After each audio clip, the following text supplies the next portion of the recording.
es necesario ya romper el silencio para que se dé a conocer todo esto, lo que implica un rescate, lo que implica una investigación arqueológica y lo que trae a consecuencias para el arqueólogo o para el que rescata estas cabezas.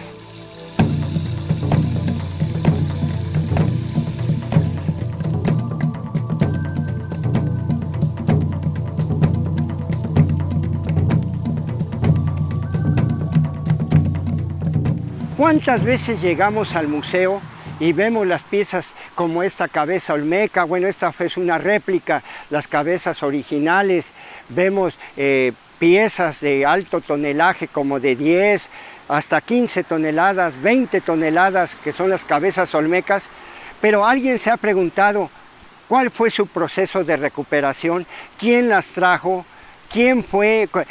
¿Cuál fue la aventura o la hazaña o de muchos arqueólogos que han quedado en el anonimato, pero que ahí está el testimonio en el museo?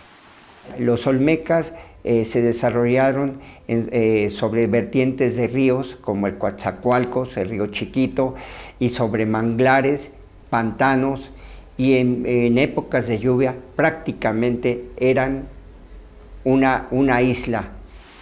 30 años atrás quiero recordar y recuerdo que nos encontrábamos en plena excavación, la lluvia había terminado, se nos inundaba el pozo estratigráfico y lleno de lodo, lluvia,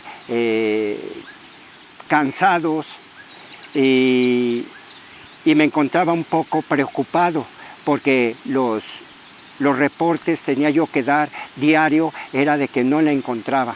Precisamente era por este inconveniente que eran las lluvias. Teníamos que sacar a través de una bomba y a través de palas y de cubetas, sacar el lodo para que pudiéramos seguir la excavación. Todo rescate arqueológico, excavaciones, análisis de campo en una labor arqueológica no se hace en tiempos de aguas. Y aquí nos tocó, por la premura de que por la inauguración del museo y porque ya el proyecto estaba caminando y no podía haber marcha atrás, y que había en ese momento todos los medios, las circunstancias para poder ir a localizar y rescatar esas cabezas olmecas, pues teníamos que hacerlo en tiempos de agua. O sea que era un trabajo titánico mezclando técnicas prehispánicas con las actuales. Nos encontramos con la cabeza colosal número 7, a la que yo le he denominado Quetzalcóatl Olmeca. Fue otra de las cabezas, de las 3 cabezas olmecas que rescaté en el año de 1986 en San Lorenzo, Tenochtitlan.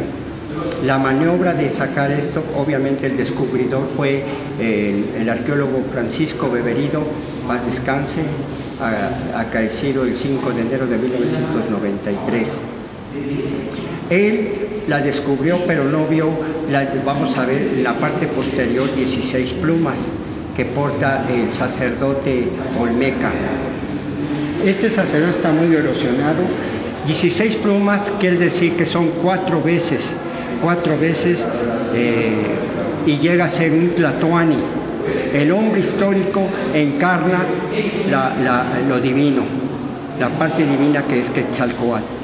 Ahí estaban las 3 cabezas olmecas, esperando su rescate.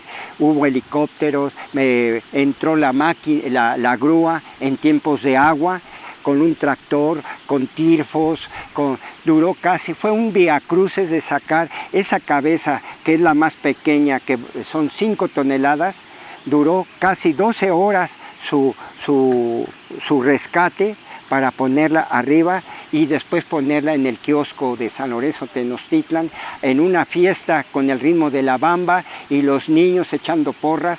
Parecíamos la caravana de Pancho Villa, que llegábamos al pueblo con más de 80 trabajadores, todos enlodados y con la cabeza olmeca ahí. Algo insólito, algo histórico. Nos encontramos con el monumento número 66 o cabeza colosal número 9, que yo le he denominado La Sonriente. Esta fue rescatada en la cañada de Ojochi y descubierta por un ejidatario, Jacobo Rosas, que actualmente reside en la ciudad de Minatitlán. Esta pieza, como se encontraba en una cañada, probablemente el derrumbe del barranco fue a dar en las laderas de un río. Eso tiene unos grifos acuáticos, grifos del agua, la erosión del mismo río que pasaba por encima. Está relacionado con toda esta cosmovisión olmeca. Fue una odisea, un trabajo titánico tanto de ejidatarios, trabajadores de la comunidad de Tenochtitlan, precisamente porque en tiempos de agua varias veces se llevó el río, el camino que estaba haciendo el ingeniero Bernardo Silva. Entonces tuvimos que arriesgar hasta nuestra propia existencia y la de los trabajadores para poder tener esta pieza aquí en el museo el 30 de octubre de 1986. Quiero hacer la aclaración, cuando hablo de Tenochtitlan, no provocar esta confusión con la ciudad mexica del centro de México, porque aquí un maestro rural en los años 40, al ver esta zona en los tiempos de agua que se inunda por el brazo del río Chiquito y el Tatajapa, se inunda y queda prácticamente una isla, él lo comparó similar a la ciudad de los aztecas, de los mexicas, en los tiempos de que eran chinampas y era lago. Por eso es que él lo autonombró como Tenochtitlan y así fue registrado en el municipio. Terminamos, niños de la localidad de Acayuca, Minatitlán, de las rancherías, iban a verlas. Y yo con emoción, digo, hice un trabajo que no es para mí, era para el pueblo, era como una parte de mi misión, de mi trabajo, a la que yo estaba encargado y que el Gran Espíritu me había puesto ahí en ese momento.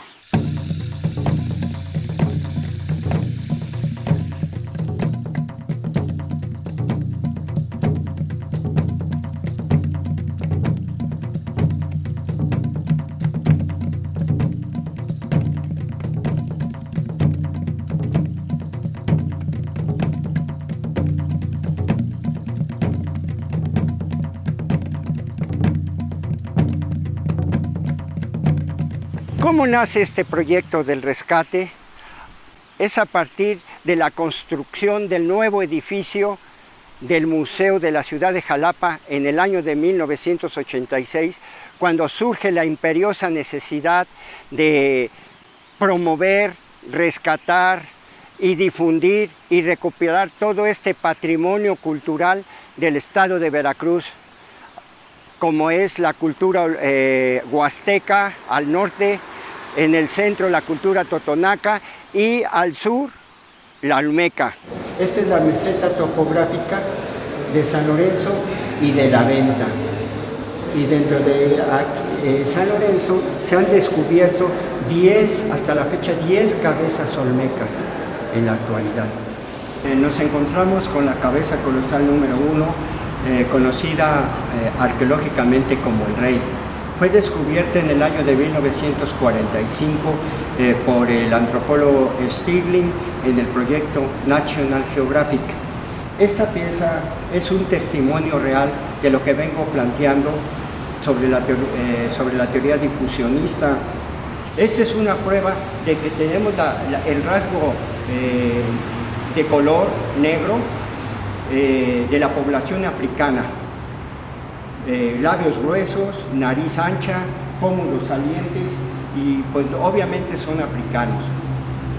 Tenemos al antropólogo afroamericano Iván Van Séptima, heraldo de la teoría difusionista, donde él plantea en su libro, ellos llegaron antes que Cristóbal Colón, y donde él plantea los africanos aprovecharon las corrientes marítimas del Atlántico. Si partimos de la idea que los africanos eran grandes navegantes que atravesaron el Atlántico sobre las rutas marítimas de Marruecos, Islas Canarias y el Caribe, muy bien pudieron llegar a México, a las costas de México y Centroamérica, para así fusionarse con las tribus nativas como son los popolucas, y así tuvieron que restablecer, fundaron una civilización que hasta la fecha se le ha llamado la cultura madre.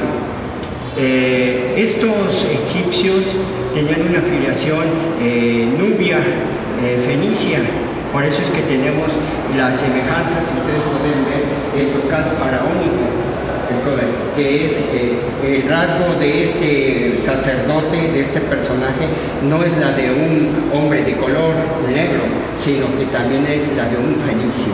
Tiene una posición muy peculiar de reverencia hacia el culto del animal sagrado que es el jaguar. En este contexto, un año después del rescate de las cabezas olmecas, surgieron las piezas del Cerro del Azuzul, que está a 2 kilómetros de San Lorenzo.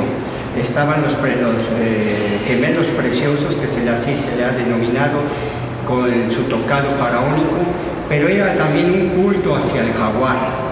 El jaguar, como ya sabemos, es un animal sagrado, mítico, es un tótem guardián de los centros ceremoniales, de la montaña, y vemos al jaguar que fue un animal de poder, un animal que según sus cualidades encierra 7 joyas que tenemos que aprovechar y conocer para que podamos llegar a ser los hombres jaguares o los hombres serpientes, porque la fusión del jaguar y la serpiente formaron lo que el arqueólogo Yoralmón le llama el dragón olmeca. Fue el primer concepto que surge en el Anáhuac, el concepto de Quetzalcóatl como un grado de conciencia superior, como es Cristo, Buda mismo, aquí es Quetzalcóatl. Entonces el jaguar pasa como un animal sagrado, no nada más de los olmecas, sino de los mayas, de los toltecas, de todo el Mesoamérica hasta Centroamérica. Desde las selvas del sur de Veracruz, el jaguar, a través de sus zarpazos, desgarra el velo del Teocalli, casa de energía, y nos vemos sumergidos en el hollín eterno, movimiento serpentino que nos conduce a traspasar los límites del tiempo, el no tiempo, abriendo las puertas del pasado para hacer el gran retorno al espíritu ancestral olmeca. La cultura olmeca no nada más tiene esa afiliación étnica con la africana, sino también la tuvo los fenicios, nubios fenicios, orientales como son chinos, también respaldado por una rama de arqueólogos, y obviamente, independientemente de las posturas, nos vamos al hecho. Son niños de rasgo oriental y que nos afilia con la cultura oriental, sobre todo la china. 4 razas sagradas se dieron en esta civilización madre olmeca, que es la blanca anglosajona, que también tenemos testimonios de que hubo gente aria, el rojo, que son los popolucas. Dentro de estas 4 razas sagradas, y que son los 4 colores, el rojo, el blanco, el amarillo y el negro, se fusionan hace 3000 años antes de Cristo, haciendo como una gran fraternidad universal que culmina con esta civilización madre que es la cultura olmeca. Nos encontramos en el Museo de Antropología de la ciudad de Jalapa y como dándonos la bienvenida, la cabeza, monumento número 61 o cabeza colosal número 8, que es la de San Lorenzo Tenochtitlan. Esta es una de las piezas que en el año de 1986 tuve la fortuna de rescatarla en San Lorenzo Tenochtitlan bajo el proyecto del rescate de 3 cabezas colosales olmecas. Hay una pieza, una réplica que está en el Museum Field, en la Universidad de San Francisco, en Chicago, Washington, inclusive en el edificio de la ONU, En la plaza también hay otra cabeza olmeca, en Arizona, en Texas, también hay cabezas olmecas, réplicas. En Bruselas hay otra, en mismo España, en Asia. Entonces, la energía, donde hay mexicanos, al ver una cabeza olmeca te identificas. México, Veracruz. Entonces, eso es un símbolo de identidad nacional.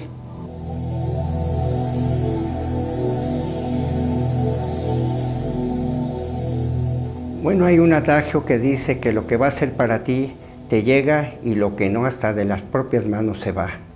Después que terminaron la faena de trabajo al mediodía en el lunch, en el don Félix, que es un vidente, un guardián del centro ceremonial de San Lorenzo, se me acercó y me dijo: Manuel, hemos trabajado mucho y yo sé que estamos en el lugar preciso, pero yo dije, ¿por qué no le encontrábamos? Y me dijo don Félix, guardó un minuto de silencio, segundos, y me dice: mira, Manuel, lo que te quiero decir probablemente no me lo creas. Digo, a ver, dígame, don Félix, ¿qué es lo que me quiere decir? Pues en primera, Manuel, para que tú puedas sacar estas cabezas olmecas y llevártelas al Museo de Antropología, tienes que tener un permiso. Digo, don Félix, por favor, si tengo permisos del propio Instituto Nacional de Antropología e Historia, del mismo gobierno del Estado, del Museo de Antropología a través del maestro Fernando Winfield. ¿Qué permisos? Dígame cuál. No, me dice, esos permisos son buenos legalmente para que puedas sacar estas piezas, si no vas a terminar en la cárcel. Quiero hacer la acotación de que don Félix ya había trabajado con Michel Decoe, con muchos arqueólogos que habían pisado ese centro ceremonial. Era un hombre muy experimentado. Pues el permiso que tienes que tener es espiritual. Le digo, ¿espiritual? Sí, porque aquí ustedes los arqueólogos le llaman zonas arqueológicas, pero nosotros les llamamos centros ceremoniales. Soy el custodio, el guardián espiritual de este lugar. Hay más, hay otros guardianes, pero en este momento, trabajando contigo, yo represento ese guardián y es obligación decírtelo. Bueno, ese permiso espiritual, pero pues ¿a quién? Lo más lógico, ¿a quién voy a pedirle permiso? ¿Y a quién le tenía yo que pedir permiso? Pues a estos personajes que eran los guardianes o los custodios de ese lugar.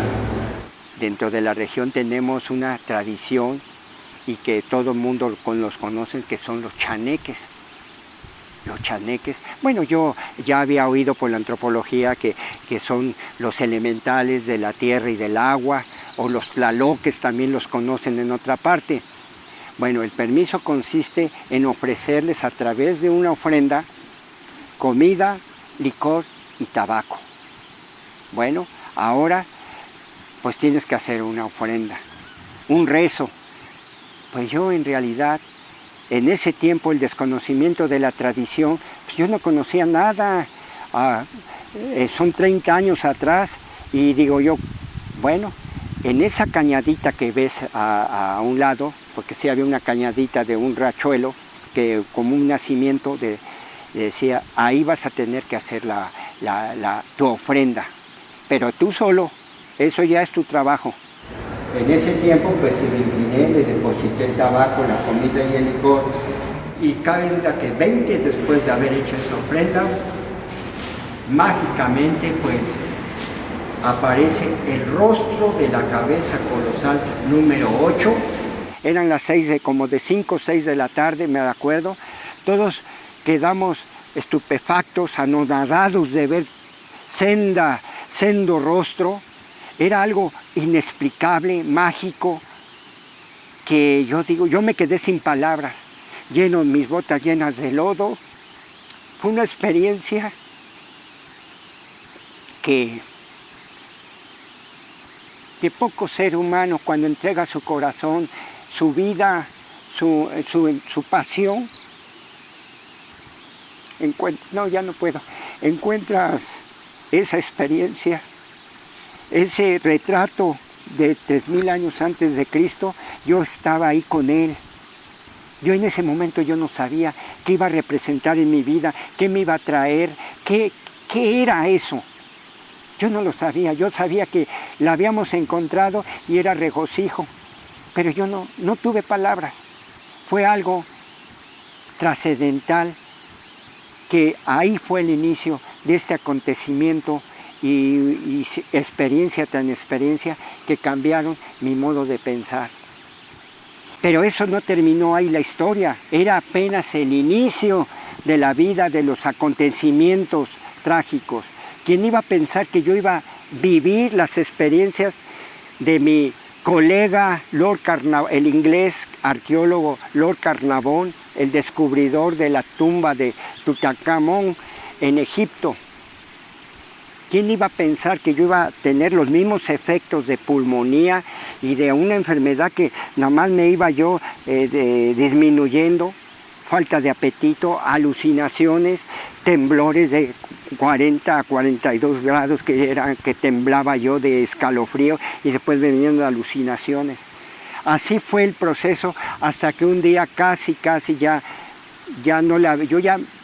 Yo vi el inframundo, vi todo ese túnel, el perro que me acompañaba, vi a muchos difuntos de mi familia y yo dije, pues ya va a desencarnar. Pero el milagro de amor, el milagro que pasó, por la cual estoy yo aquí, sano y salvo, fue gracias a mi Santa Madre, en paz descanse, Amalia Fierro, que era enfermera partera, y ella tenía un don que era vidente y podía ver a la muerte. Después me platicó mi mamá que ella vio una burbujita en el tragaluz que veía el rostro de la muerte y dijo, si te lo vas a llevar por el amor de Dios, aquí estoy yo. Él todavía está joven y tiene cosas que vivir, pero a mí llévame. O sea, si yo intercedo por mi hijo, dale esa oportunidad. Si cometió errores, si hizo una profanación, que no hizo las cosas correctas, pues que perdónalo, pero yo entro como su intercesora. Ese milagro de amor, es fácil decirlo, pero estaba yo luchando con la vida y la muerte, con mi iniciación de morir para renacer. Fue algo muy profundo. Yo me fui recuperando hasta que regresé. Pero después de todo lo que viví en ese proceso, que yo ya casi estaba más muerto que vivo, recobro una conciencia, recuerdo a lo que vine, cuál era mi misión, hubo un recordatorio ancestral, por qué saqué las cabezas olmecas, muchos enigmas de mi vida, de mi propio objetivo de vida. Me recuperé. Después vino una gran desilusión por tortuguismos burocráticos, por cosas que no vienen ahorita al caso. No me hicieron justicia con mi plaza. Yo tuve que abandonar el museo, después de haber dejado 3 cabezas olmecas, que había dejado mi vida, que había dejado todo, yo tenía que haber dejado la institución. Por eso es que yo estuve en silencio, porque me traía dolor, me traía frustración. Salí del museo con mi cheque cancelado, ya era otra administración, otro gobierno con Gutiérrez Barrios, con el maestro Melgarejo Vivanco, que ya era el nuevo director. Pero yo era institucional, yo no era gente de un agente o algo, yo era institucional. No me dieron la oportunidad de trabajar. Salí del museo y al poco tiempo caí enfermo. Caí enfermo en una depresión, porque yo dije, ¿y ahora qué voy a hacer? ¿Qué va a ser de mi vida? Pues si he estudiado, regresar a México, yo soy víctima del terremoto del 85. Vivíamos ahí en Tlatelolco. También viví acontecimientos como el 2 de octubre, que la matación, vivía yo a 2 edificios del Chihuahua. y los acontecimientos del terremoto nos hizo venir en el 85 a Jalapa. Entonces, ¿qué iba yo a regresar? A mi mamá le asustaron que ese edificio se iba a caer. Y en una palabra me quedé en Jalapa. Pues sufrí mi viviacrucis y ahí fue donde yo comencé a aprender estar fuera de la institución, estar fuera de un cheque, de estar en un beneficio para poder realizar mi propia vida. Comencé a caminar a varios institutos de hipnosis, de meditación, comencé la comida vegetariana, porque ahí es donde me estaba llevando la vida. Más tarde, en el año de 1992, me llega un guía espiritual que se llama, en paz descanse, Acacio Acatecaloltehuatl, como danzante del sol, a mi casa a través de un artesano, el diamante, que le llaman Max, que me invitan a la danza del sol. En la danza de aquí de la calle de Jiménez 22 nace la danza del sol, de lo que ahora todavía está vigente. Yo fui danzante del sol por más de 22 años, 22, 23 años, a raíz del 92. 93 fue mi primer año de la danza del sol y es como yo me convierto en un hombre de tradición a través de 24 años como danzante del sol. Me consolidé como uno de los danzantes más viejos del círculo Calpulli Olmeca, porque todos a través del tiempo se fueron saliendo y quedando, pues ella era el único, muchos han muerto, entonces pues pienso que ya este ciclo me desgastaba mucho, ya mis propias hijas me dijeron, padre, no queremos tener otra danza póstuma, ya tranquilo, ya no tienes los 35, 40 años que tenías cuando comenzaste la danza, ya.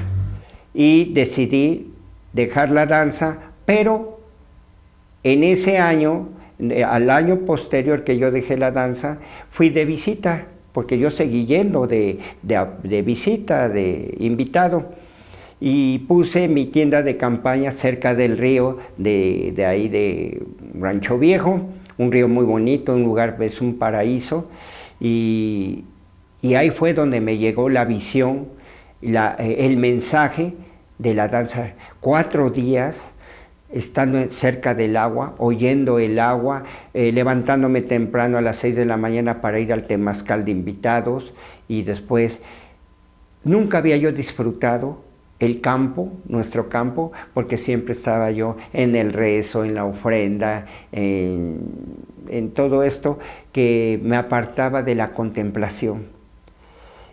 Ahí me llegó el mensaje de que tenía yo que hacer la danza del agua. El don de curar lo traigo por mi familia, desde mi tatarabuela, bisabuela, mi papá, inclusive mi mamá, tenían dotes que podían curar con las manos, con todo esto, entonces yo heredo. O sea, a mí siempre me han preguntado en los talleres de chamánicos que doy, una vez en Nueva York me dijeron que en qué instituto había yo estudiado el chamanismo. Les digo, ninguno más que en el de la vida. O sea, eso ya lo trae uno, el don de la curación. Entonces, pero eso aunado a la técnica del tambor, a la técnica del caracol, de saludar a los guardianes, vas tú experimentando y haciendo lazos con ese mundo de la medicina, con la herbolaria, con el mismo temazcal, vas despertando esos poderes.